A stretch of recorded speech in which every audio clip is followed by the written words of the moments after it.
काय जात होता संडे म्हणून आम्ही खूप लेट उठलेलो. वाजले बघा 11:30 एवढ्या लेट उठलेलो. आणि त्यांनी देवाचे पप्पा जेवण बनवतात. संडे ते देवाचे पप्पा बनवतात. तर त्यांनी माझ्याकडनं कांदे बघा किती कापून घेतले. अक्षरशः डोळ्यातून पाणी आलेलं. नंतर देवांश खेळतो हा बलून. तर त्याच्या आत्याने हा बलून आणलेला होता आणि खूप दिवस टिकला, कारण की तो मी एका साईडला कोपऱ्यात ठेवलेला म्हणून. जसं याने खेळायला घेतला फक्त 10 मिनटं खेळला आणि 11 मिनिटाला ह्या पोराने तो बलून फोडून टाकला, म्हणून मी त्याला देत नव्हती. आणि जेवणाला होतं रस्सा, सुकं चिकन, लच्छा कांदा आणि माय फेवरेट भाकर. खूप टेस्टी असते भाकरी, खूपच मस्त. त्याचे पप्पा पण जेवायला बसते. देवांसोबत तेव्हा कसं झालं, तेव्हा तो म्हणतो मम्मी मस्त झालं. तिथून गेलो दीपच्या घरी, पण दीपकडे गेल्यावर मी व्हिडिओज बनवायची विसरून गेली. म्हणजे एवढ्या बोलण्यामध्ये माणूस विसरूनच गेलं. त्यानंतर हे एका शॉपमध्ये मी गेली, तिथे सगळे लहानपणीच्या गोष्टी होत्या खाऊ.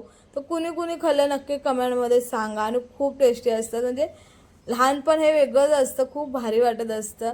नंतर आम्ही गेलो कोलेगावला, तिथून आम्ही आणले चिकन हड्डी पीस आणि खूप मला आवडतात, खूप टेस्टी असतं. त्याचे बोलले चला हड्डी पीस घ्या, खूप दिवस झाले घेतले नव्हते.